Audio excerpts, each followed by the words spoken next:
Now I'm presenting SAT, ACT, problem number 1. So what is a prime number?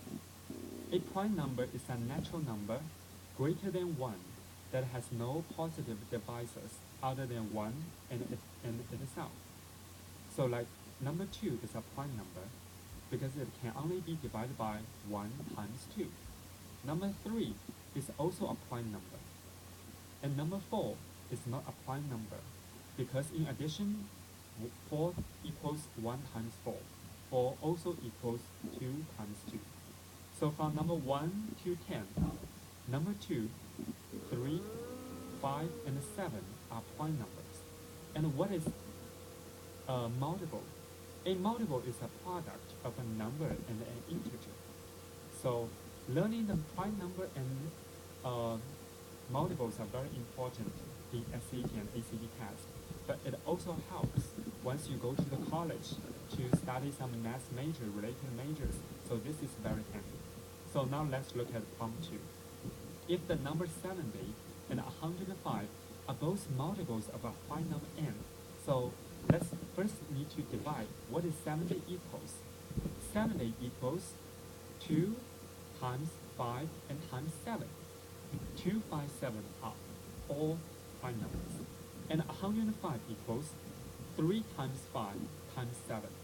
3, 5, 7 are all prime numbers.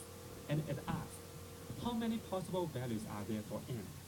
So n is 2, because 5 and 7 are both prime numbers, are both multiple prime numbers of 70 and 105. So the correct answer is 2.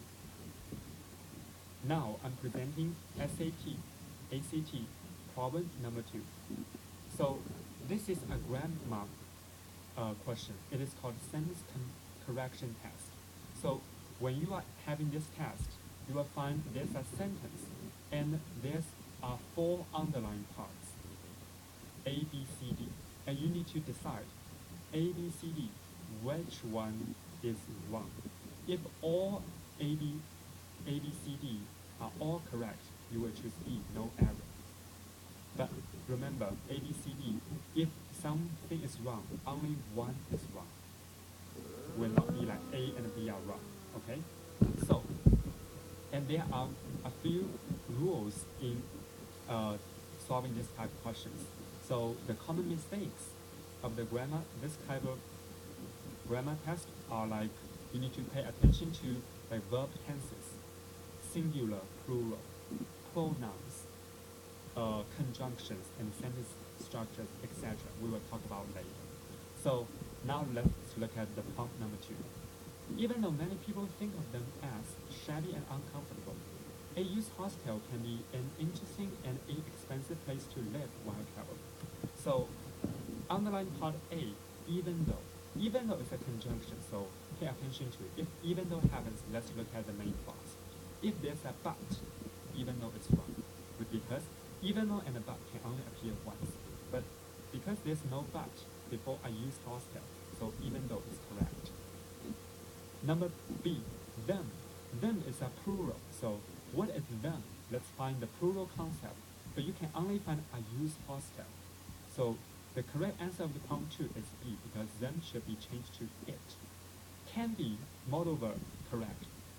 Inexpensive and interesting are all adjectives to modify the used hostel. So this question, B, is correct answer because them should be changed to it. Thank you very much.